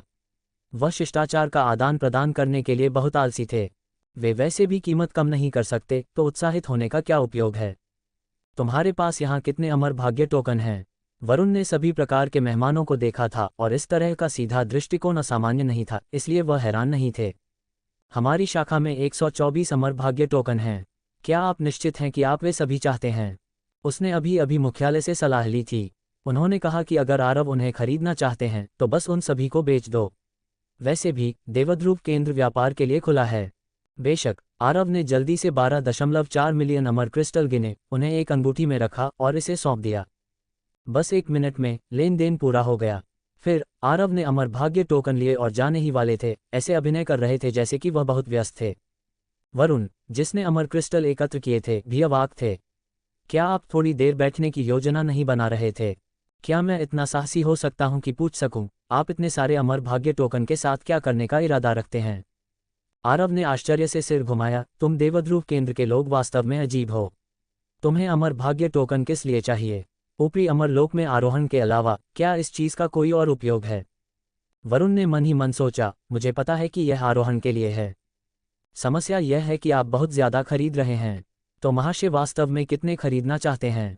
आरव ने सच्चाई से अपनी योजना बताई। परीक्षण के लिए पहले 3000 खरीद लेते हैं। वरुण लगभग उछल पड़ा। 3000 से ज्यादा, और वह भी सिर्फ पानी का परीक्षण करने के लिए। उसने मुश्किल से निगला और आगे कहा, अगर महाशय आरोहण करना चाहते हैं तो एक ही पर्याप्त है। वास्तव में आरव के पास गूढ़सूत्र आरेख है, इसलिए एक खरीदना वास्तव में पर्याप्त है। इतने सारे अमर क्रिस्टल बर्बाद करने की कोई जरूरत नहीं है। अगर दूसरों को गूढ़सूत्र आरेख में डाल दिया जाए तो उन्हें सीधे ऊपर ले जाया जा सकता है, ठीक वैसे ही जैसे शून्य अमरलोक में प्रवेश करना और अमरलोक में आरोहण करना। इतने सारे खरीदने का कारण अन्य उद्देश्यों के लिए है, लेकिन वह स्वाभाविक रूप से मूर्ख नहीं होगा कि बाहरी लोगों को इस उद्देश्य के बारे में बताए। उसने लक्ष्मण, युग और अन्य लोगों पर नजर डाली, फिर सिमरन और कविता की ओर देखा। उसने अचानक अपने आधे चेहरे को ढक लिया और रहस्यमय ढंग से कहा, मैं तुम्हें एक रहस्य बताता हूँ। मैं उड़ान गरुड़ संप्रदाय का पूर्वज हूँ और मेरे पास कई शिष्य और पोते पोतियां हैं। सभी शिकायत करने के लिए बहुत कमजोर थे। ये कैसा रहस्य है? वरुण को पहले उड़ान गरुड़ संप्रदाय के बारे में नहीं पता था, लेकिन आरव ने पिछले 2 दिनों में इतने बड़े काम किए थे कि उसके पीछे उड़ान गरुड़ संप्रदाय स्वाभाविक रूप से प्रसिद्ध हो गया। इसके बारे में न जानना असंभव था। वह एक सामान्य आकार का मध्यम स्तरीय संप्रदाय था। कहा जाता है कि उसका एक गौरवशाली इतिहास था, लेकिन अब वह गिरावट में है। आप हजारों लोगों को ऊपरी अमरलोक में नहीं ले जाना चाहते हैं, है ना? क्या इसकी अनुमति नहीं है? वरुण हाँफ उठा। वह वास्तव में कहना चाहता था, क्या तुम पागल हो? वे प्राचीन अमर संप्रदाय जिनके पास कई अमर राजा बैठे हैं, या पाताल संघ जैसे वे भयानक विशालकाय, हर बार केवल 100 या उससे अधिक लोगों को ऊपर ले जा सकते हैं। ये पहले से ही अतिरंजित है। आप वास्तव में एक बार में हजारों लोगों को ऊपर ले जाना चाहते हैं। क्या आप सपना देख रहे हैं? लक्ष्मण, युग और अन्य लोगों ने पहले ही हार मान ली थी। ये पूर्वज जो कुछ भी पूछा जाता है वह कह देता है, बिना किसी सावधानी या गोपनीयता की भावना के। जिस चीज को वे इन दिनों सबसे ज्यादा करना चाहते थे वह थी उसके मुंह को सील करने के लिए एक मुहर ढूंढना, लेकिन उनकी हिम्मत नहीं हुई। लेकिन वरुण के स्तब्ध भाव को देखकर उन्हें चुपके से थोड़ा मजाक लगा। अगर तुम्हें पता होता कि पूर्वज वास्तव में सैकड़ों हजारों खरीदना चाहता था, लेकिन उसके पास फिलहाल उतने अमर क्रिस्टल नहीं थे, तो तुम्हारा भाव क्या होता? इसे लंबे समय तक रोके रखने के बाद वरुण केवल आरव को सूखा अंगूठा दिखा सका। महाशय का हस्तलेख वास्तव में बड़ा है। वह एक व्यापारी था और भले ही उसे यह बेतुका लगा हो, ग्राहक को कम खरीदने की सलाह देने का कोई कारण नहीं था। ये बस ठीक है। आरव जाने और अगले पड़ाव के लिए निकलने ही वाले थे, लेकिन वरुण ने फिर से जल्दी से आकर पूछा, महाशय कृपया रुकिए, क्या मैं मुख्यालय से निर्देश मांग सकता हूँ? किस बारे में निर्देश मांगे? ये देखने के लिए कि क्या हम अन्य शाखाओं से अमर भाग्य टोकन स्थानांतरित कर सकते हैं, ताकि महाशय को इधर उधर भागने से बचाया जा सके। इस प्रस्ताव से आरव बहुत खुश हुए। जरा सोचिए, 3300 अमर भाग्य टोकन, उसे कम से कम 30 स्थानों पर भागना होगा। देवध्रुव केंद्र में अक्सर हर कुछ स्वर्गीय क्षेत्रों में एक शाखा होती है और उसे नहीं पता कि उसे कितनी दूर भागना पड़ेगा। ठीक है, तो तुम निर्देश मांगो। लक्ष्मण, युग और अन्य लोग घबरा गए और जल्दी से उसे फिर से समझाने आए। पूर्वज, आपको यहाँ नहीं रुकना चाहिए। मैं क्यों नहीं रुक सकता? क्या ये देवध्रुव केंद्र मेरी संपत्ति के लिए मुझे नुकसान पहुंचाने का इरादा रखता है? ऐसी बात नहीं है, बस यह है कि बाहर ज्यादा से ज्यादा लोग हमें निशाना बना रहे हैं और एक जगह पर लंबे समय तक रहना बहुत खतरनाक है। इधर उधर घूमना कम से कम उनके ठिकाने को और अधिक मायावी बना देगा जिसे वे सुरक्षित मानते थे। आरव ने उनकी ओर देखा और उदासीनता से कहा, अगर तुम डरते हो तो तुम पहले वापस जा सकते हो। वैसे भी वह अब मध्य अमरलोक का केंद्र बिंदु है और बल दिखाने का मंच काफी बड़ा है, इसलिए उसे इन कुछ दर्शकों को खोने की परवाह नहीं है। लक्ष्मण और अन्य लोग केवल चुप हो सकते थे। दूसरी ओर माया और अमर राजा निशांत और देवध्रुव केंद्र के अन्य उच्च स्तरीय अधिकारियों को भी यहाँ की खबर मिली। वह 3000 से ज्यादा अमर भाग्य टोकन चाहता है। क्या वह पागल है? क्या वह मौत को गले लगा रहा है? जल्द ही देवध्रुव केंद्र के 12 अमर राजाओं में से 9 चर्चा में शामिल हो गए। ऐसा नहीं है कि यह आदेश इतना बड़ा है कि सैकड़ों मिलियन अमर क्रिस्टल देवध्रुव केंद्र को हैरान करने के लिए पर्याप्त हैं। मुख्य कारण यह है कि अमर भाग्य टोकन स्वयं बहुत विशेष है। उनके अनुसार वह उड़ान गरुड़ संप्रदाय के 3000 से अधिक शिष्यों को अपने साथ ले जाने की योजना बना रहे हैं। उनकी बात सचमुच छोटी नहीं है। वह उन्हें ले जाने के लिए क्या उपयोग करने जा रहे हैं? 8वीं ग्रेड का अमर हथियार रखने वाला व्यक्ति मूर्ख नहीं होना चाहिए। क्या ऐसा हो सकता है कि उनके पीछे कई अमर राजा खड़े हों? जब तक मध्य अमर लोक में कई प्राचीन अमर संप्रदाय एकजुट नहीं हो जाते, कोई भी इतने सारे लोगों को एक बार में ऊपर नहीं ले जा सकता। उड़ान गरुड़ संप्रदाय वास्तव में सरल नहीं है। सही है, मैंने उस इतिहास के बारे में भी सुना है। लाखों साल पहले वे मध्य अमर लोक में नंबर 1 संप्रदाय थे। अगर वे मध्य अमर लोक में काम करने में अनाचुक नहीं होते और जल्दी ही ऊपरी अमर लोक में आरोहण नहीं करते तो वर्तमान स्थिति बहुत पहले ही बदल गई होती। ठीक है, वर्तमान उड़ान गरुड़ संप्रदाय लंबे समय से गिरावट में है। इतिहास के बारे में बात करने का कोई फायदा नहीं है। लंबे समय तक चर्चा करने के बाद अमर राजा यह नहीं समझ पाए कि क्या चल रहा था। आरव वास्तव में क्या करना चाहता है और उसका आत्मविश्वास कहाँ से आता है? कोई भी हवा में अनुमान नहीं लगा सकता है। तो क्या हम बेचें या नहीं? बेचो। हम व्यवसाय करने के व्यवसाय में हैं और व्यवसाय को अस्वीकार करने का कोई कारण नहीं है। भले ही वे जोरदार लड़ाई लड़ें, इसका हमसे कोई लेना देना नहीं है। अंत में वरुण ने आरव को नया बैठक निर्णय दिया। आसपास की शाखाएं 3 दिनों के भीतर 3000 से अधिक अमर भाग्य टोकन स्थानांतरित कर देंगी। हम देवध्रुव केंद्र के भीतर महाशय की सुरक्षा की गारंटी देंगे, लेकिन देवध्रुव केंद्र छोड़ने के बाद आपको हमारे द्वारा संरक्षित नहीं किया जाएगा। मुझे उम्मीद है कि महाशय माफ करेंगे। आरव आसानी से सहमत हो गए। कोई बात नहीं। खबर है कि वे देवध्रुव केंद्र में ठहरे थे वह भी तेजी से फैल गई। देवध्रुव केंद्र में रहने के लिए आमंत्रित किया जाना काफी प्रतिष्ठित है। हालांकि बाहर का खतरा भी वास्तविक है। जल्द ही विशेषज्ञों के बैच देवध्रुव केंद्र की परिधि पर दिखाई दिए। न केवल पाताल संघ से लोग थे बल्कि अन्य दूर के स्वर्गीय क्षेत्रों से बड़े संप्रदाय और परिवार भी थे जो दौड़कर आए थे। 8वीं ग्रेड के अमर हथियार लुभावने हैं। इन लोगों में पहले से ही अमर पूज्य थे। ये सिर्फ इतना है कि देवध्रुव केंद्र की पृष्ठभूमि और ताकत के कारण विभिन्न ताकतों ने अभी तक सीधे अपना रास्ता नहीं बनाया है। युग, हर्षवर्धन और अन्य लोग चिंतित थे। वर्तमान स्थिति एक नज़र में स्पष्ट थी। वे एक अलग थलग द्वीप पर फंसे होने की तरह थे जिसके चारों ओर समुद्र के बाहर शार्क उमड़ रहे थे। जैसे ही वे बाहर जाते उन्हें टुकड़ों में फाड़ दिया जाता। बाहर विशेषज्ञों की बढ़ती संख्या को देखकर, खासकर यह सुनने के बाद कि अमर पूज्य आने वाले थे, वे धीरे धीरे निराशा में डूब गए। भले ही पूर्वज के पास 8वीं ग्रेड का अमर हथियार था, वह अपना रास्ता मार नहीं पाएगा, है ना? और उसी दोपहर माया और अमर राजा निशांत व्यक्तिगत रूप से फिर से दौड़कर आए। आरव को देखने के बाद उनका पहला वाक्य था, पाताल संघ ने वर्तमान में 25 अमर पूज्य और 77 असुर पूज्य भेजे हैं। नेता मेघनाथ है और वह बाहर है। ये सुनकर कि अकेले पाताल संघ में 102 अमर पूज्य स्तर के विशेषज्ञ थे, लक्ष्मण लगभग बेहोश हो गए। और मेघनाथ नाम सुनकर उसका पूरा शरीर और भी ज्यादा कांप गया। कौन सा मेघनाथ? माया के सुर्ख होंठ थोड़े मुस्कुराए। सही है, वह वही है। वही जिसने 3 मिलियन वर्षों तक खेती करने के बाद असुर पूज्य का पद हासिल किया। और 3 मिलियन वर्षों के बाद मेघनाथ 9वीं ग्रेड के असुर पूज्य के रूप में आगे बढ़ा। मध्य अमर लोक में कोई अमर राजा रैंकिंग या असुर पूज्य रैंकिंग नहीं है। हालांकि अद्वितीय प्रतिभाएं हमेशा ध्यान का केंद्र होती हैं और लंबे वर्षों में कुछ तुलना करना अभी भी संभव है। अनगिनत अमर पूज्यों और असुर पूज्यों के बीच मेघनाथ एक शीर्ष स्तरीय प्रतिभा है जो युद्ध शक्ति में शीर्ष 100 में रैंक कर सकता है, क्योंकि उसके पास एक बार अकेले 3 9वीं ग्रेड के अमर पूज्यों को मारने का रिकॉर्ड था। उस लड़ाई ने मध्य अमर लोक में उसकी स्थिति भी स्थापित कर दी। और उसका एक असुर राजा स्तर का पिता भी है। अगर कोई आश्चर्य नहीं होता है तो हिमछाया असुर राजा पहले ही रास्ते में हैं। माया खुद चिंतित नहीं थी। भले ही मेघनाथ और हिमछाया असुर राजा, साथ ही पाताल संघ मजबूत थे, वे देवध्रुव केंद्र के साथ युद्ध शुरू करने की हिम्मत नहीं करेंगे। उसकी चंचल नज़र हमेशा आरव के चेहरे पर थी।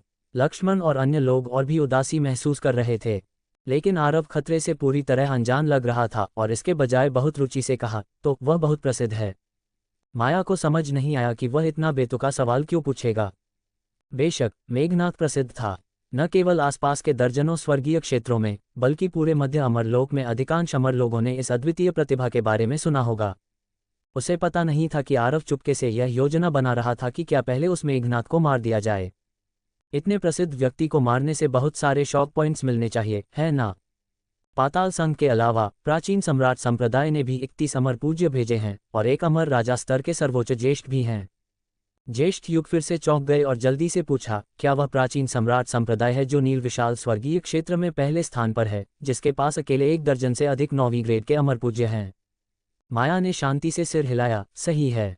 युग का चेहरा पीला पड़ गया। वह उदास होकर बैठ गया, खुद से बड़बड़ाते हुए, वे यहाँ से 20 से अधिक स्वर्गीय क्षेत्रों की दूरी पर हैं, वे इतनी जल्दी कैसे पहुँच गए होंगे? माया उनकी निराशा को समझने में असमर्थ लगी और आगे कहा, इसके अलावा दुष्ट मेघ महल, प्राचीन मिंगहाई कुल और मोमबत्ती पर्वत असुरों ने भी विशेषज्ञों को भेजा है और वे जल्द ही पहुँच जाएंगे। हर नाम जिसका उसने उल्लेख किया वह प्रमुख स्वर्गीय क्षेत्रों की एक शीर्ष शक्ति थी। उनमें से कोई भी उड़ान गरुड़ संप्रदाय को कई दर्जन बार मिटाने के लिए पर्याप्त था। वे विरोध करने के लिए क्या उपयोग कर सकते थे? इसके अलावा जिनका नाम नहीं लिया गया, इसका मतलब यह नहीं था कि वे खतरा नहीं थे। हम क्या करने जा रहे हैं? अगर हम सावधान नहीं रहे तो न केवल हम सभी मारे जाएंगे, बल्कि संप्रदाय भी नष्ट हो जाएगा। और माया स्पष्ट रूप से उनकी वर्तमान चिंताओं से अवगत थी। ज्येष्ठ आरव, ऐसा लगता है कि आपके लिए 3000 शिष्यों को ऊपरी अमरलोक में आरोहण के लिए लाना असंभव है। उसे अभी तक आरव का पूरा नाम नहीं पता था, इसलिए वह केवल संप्रदाय ज्येष्ठ के रूप में उसे संबोधित कर सकती थी। अमर भाग्य टोकन पहले से ही आंख खींचने वाला है। 8वीं ग्रेड की अमर कलाकृति का तो जिक्र ही न करें, जो अनगिनत लोगों के लालच को जगा सकती है। आप बस इसकी रक्षा नहीं कर सकते। आरव को यह देखकर मज़ेदार लगा कि वह इतने आत्मविश्वास से बोल रही थी, जैसे कि उसने उसे देख लिया हो।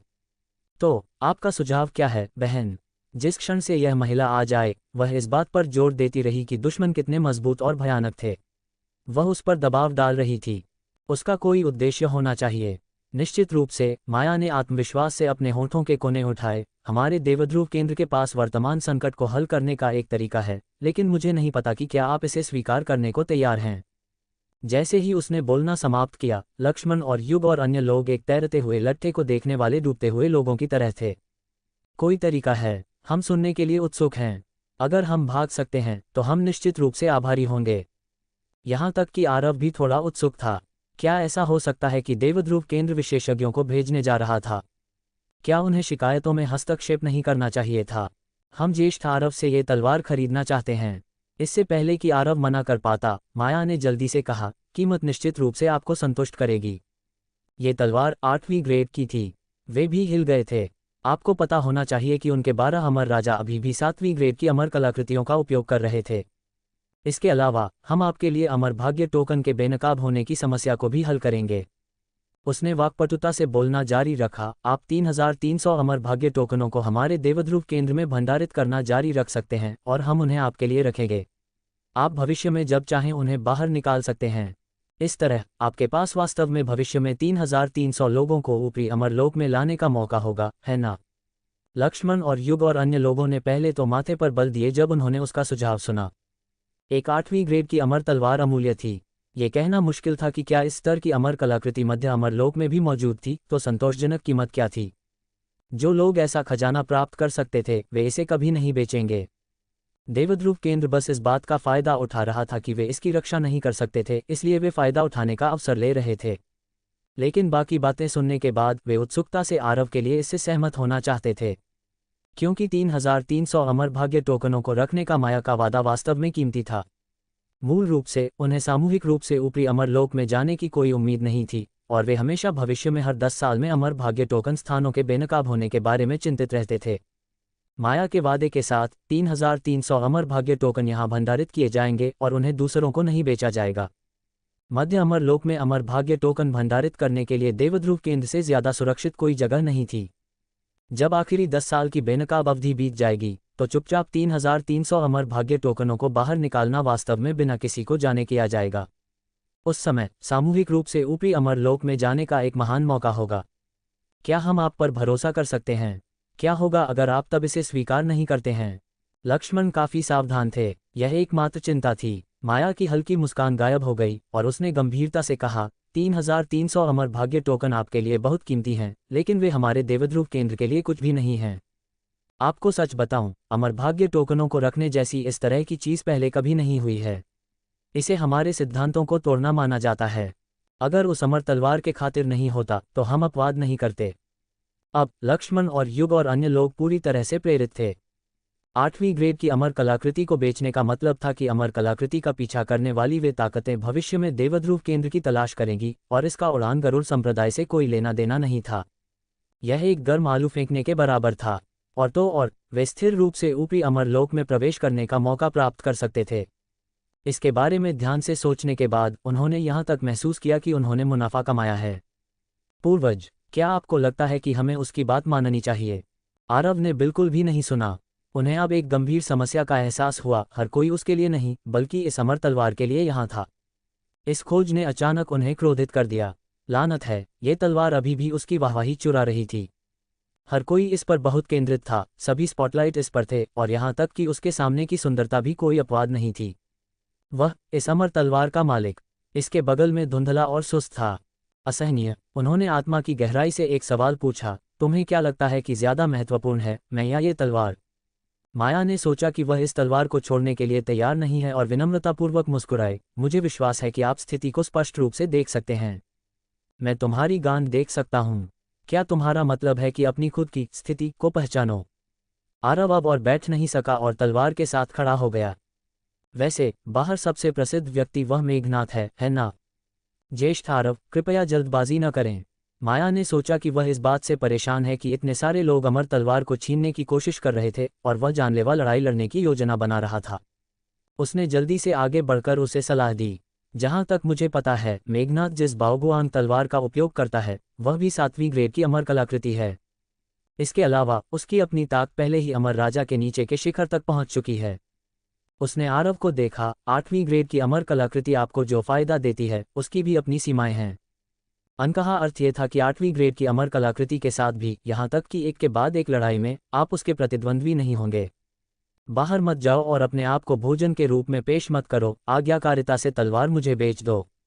हालांकि आरव का जीवन या मृत्यु उसकी चिंता नहीं थी। अगर वह बाहर जाता और मेघनाथ द्वारा मारा जाता तो वह 8वीं ग्रेड की अमर तलवार नहीं खरीद पाती।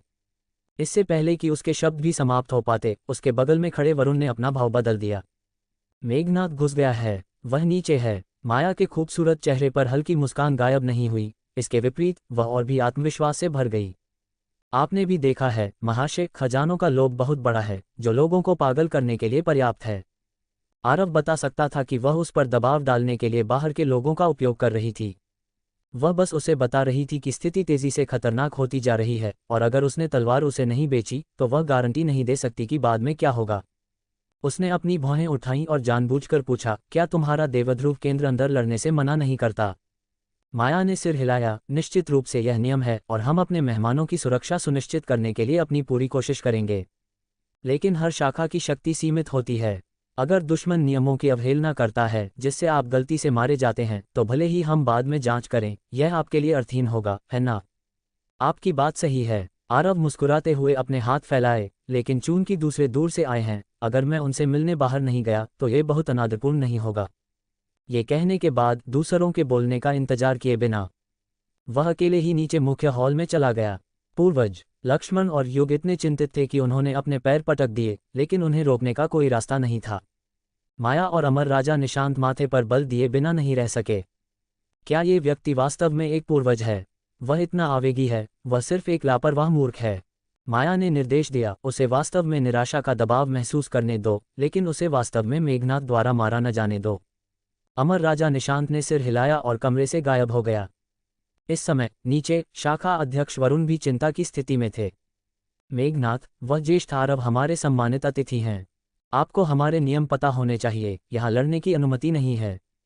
उनके सामने का युवक, जो पूरे 10 फीट लंबा था, उसकी एक जोड़ी हरी भौहें थीं और उसकी आंखें तेज रोशनी से भरी हुई थीं, जिससे लोगों पर एक जबरदस्त दबाव पड़ रहा था, जैसे कि उसे किसी भी पल उसके द्वारा फाड़ा जा सकता था।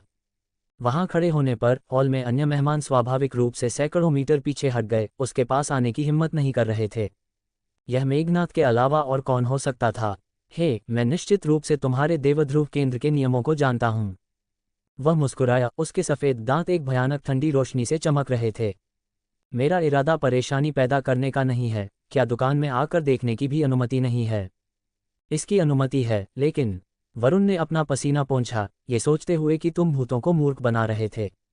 मैंने तुम्हारे पाताल संघ की शैली के बारे में बहुत कुछ सुना है। अगर आरव वास्तव में दिखाई देता है तो तुम्हें किसी भी नियम की परवाह नहीं होगी। इसके अलावा तुम्हारे यहाँ धमकी भरे अंदाज में खड़े होने से हम व्यवसाय कैसे कर सकते हैं? जिस बात की उसे चिंता थी वह सच हो गई। अगले ही सेकंड आरव वास्तव में मुख्य हॉल में दिखाई दिया। ये काफी जीवंत है। क्या यह मेघनाथ है? जैसे ही वह दिखाई दिया, पूरी जगह में हंगामा मच गया। वह आरव नाम का व्यक्ति है। क्या वह पागल है? ऊपर छिपने के बजाय वह वास्तव में दौड़कर नीचे आ गया। क्या वह वास्तव में सोचता है कि मेघनाथ यहाँ हाथ नहीं उठाएगा? सामने वाला मेघनाथ भी एक पल के लिए स्तब्ध रह गया और फिर वह हंस पड़ा। सही है, मैं मेघनाथ हूँ। उसकी नज़र होंगज्यू अमर तलवार पर पड़ी और फिर वह और भी खुशी से मुस्कुराया। वरुण जल्दी से आगे बढ़े। मेघनाथ, तुम्हें जल्दबाजी नहीं करनी चाहिए। अध्यक्ष वरुण, आपने जो कहा वह गलत है। मैं यहाँ सिर्फ आपसे मूल्यवान जगह का उपयोग करके उसके साथ एक सौदे के लिए आया हूँ। उसने अपनी मुस्कान छुपा ली, वरुण के करीब झुक गया और उदास होकर कहा, क्या ऐसा हो सकता है कि इसकी भी अनुमति नहीं है? उसकी आंखों में नज़र किसी भी भावना से रहित ने वरुण को कांप दिया। उसे दृढ़ता से संदेह था कि यह पागल आदमी उसे किसी भी पल मार सकता है। इसकी अनुमति है, लेकिन सौभाग्य से आरव ने उसे दुविधा से बाहर निकाला। उसने रुचि से पूछा, तुम मेरे साथ किस तरह का सौदा करना चाहते हो?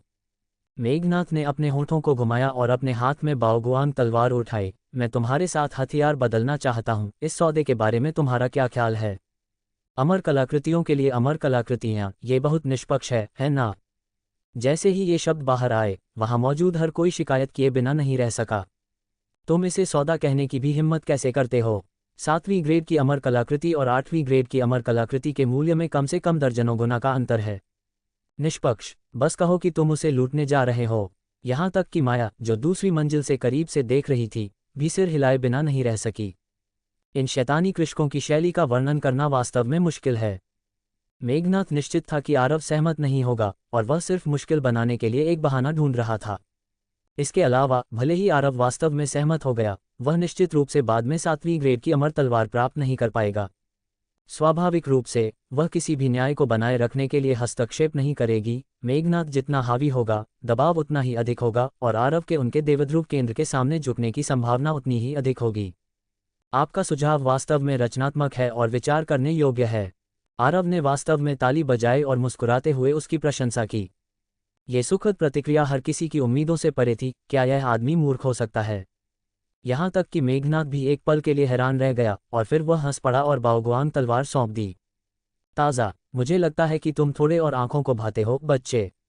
चूंकि तुम सहमत हो गए हो, चलो जल्दी से व्यापार करते हैं। थोड़ा इंतजार करो। मेघनाथ की हत्यारी आभा फट पड़ी और उसका चेहरा अंधेरा हो गया। क्या तुम अपने शब्द से पीछे हट रहे हो? आरव ने सिर हिलाया। बेशक नहीं, लेकिन क्या हमें हथियारों का व्यापार करने से पहले माल का निरीक्षण नहीं करना चाहिए? माल का निरीक्षण? मेघनाथ ये पता नहीं लगा सका कि वह क्या सोच रहा था। क्या ऐसा हो सकता है कि वह वास्तव में इसे एक सौदा मानता था? जरूर, तो मुझे निरीक्षण के लिए तलवार दो। अपने फैले हुए बाएं हाथ को देखते हुए आरव घृणा से भरा हुआ लग रहा था। क्या तुम सिर्फ शुरुआत करने वाले हो जिसने अभी अभी शुरुआत की है? बेशक, हथियार के निरीक्षण के लिए वास्तविक मुकाबला की आवश्यकता होती है। तुम इसे अपने हाथ में देखकर क्या देख सकते हो? तुम ये भी नहीं समझते हो। मुझे संदेह है कि तुम आज जहां हो वहां कैसे पहुंचे। लानत है, उसे वास्तव में एक सबक सिखाया गया था। क्या मैं एक शुरुआत करने वाला हूं? मेघनाथ का लाखों वर्षों से इस तरह मूल्यांकन नहीं किया गया था और उसका क्रोध तुरंत भड़क उठा। हे, तुम्हारे पास वास्तव में हिम्मत है। वह क्रोध में हंसा। तो तुम इसका निरीक्षण कैसे करना चाहते हो? क्या ऐसा हो सकता है कि तुम मुझसे लड़ना चाहते हो? सही है। आरव मुस्कुराया और होंगज्यू अमर तलवार निकाली, जबकि चुपचाप 10 गुना महत्वपूर्ण हमला सक्रिय किया। जनता की चौकस निगाहों के तहत मेघनाथ, जिसने अपमानित महसूस किया, अब और सहन नहीं कर सका। तुम मौत को गले लगा रहे हो। उसकी तलवार के झूलने के साथ हॉल पहले अंधेरा हो गया। इसके तुरंत बाद चकाचौंध करने वाली रोशनी ने वास्तव में सभी की अमर आत्माओं को रोशन कर दिया। नहीं, रुको। वरुण चिंतित था, लेकिन 9वीं ग्रेड के अमर पूज्य के रूप में अपनी ताकत से वह इसे कैसे रोक सकता था। एक जोरदार धमाके के साथ बैंगनी लपटें उल्कापिंडों की तरह गिरीं, जो धीरे धीरे शून्य में गायब हो गईं। मेघनाथ की लंबी आकृति एक पिघलती रेत के ढेर की तरह धीरे धीरे राख के ढेर में टूट गई। खनखनाहट। बाओगुआन तलवार अपने मालिक के बिना जमीन पर गिर गई, जिससे एक कुरकुरी आवाज आई। यह असुर स्वामी, जो मध्य अमर लोक में शीर्ष 100 में रैंक कर सकता था, इस प्रकार नष्ट हो गया। आरव का हर पुनर्जीवन एक नई शक्ति, और हर शक्ति उसे बना रही है दिव्य लोक का सबसे खतरनाक अस्तित्व। जितनी बार वो मरता है, उतना ही अजेय बनकर लौटता है। यही है अल्ट्रा रैंक सॉवरन सिस्टम की असली ताकत। फायर। और दोस्तों, आगे की कहानी में आरव जिन शक्तियों को हासिल करने वाला है, वे पूरे दिव्य लोक का संतुलन हिला देंगी। तो तैयार रहिए, असली खेल अभी शुरू हुआ है। High voltage. अगर आपको यह एपिसोड पसंद आया हो तो थम्स अप का चिन्ह लाइक करें, शेयर करें, बेल और सब्सक्राइब करें एसी नॉवल वर्ल्ड को। क्लैप अबॉर्ड। मिलते हैं अगले एपिसोड में, जहां आरव की नई मौत एक नई दास्तान लेकर आएगी।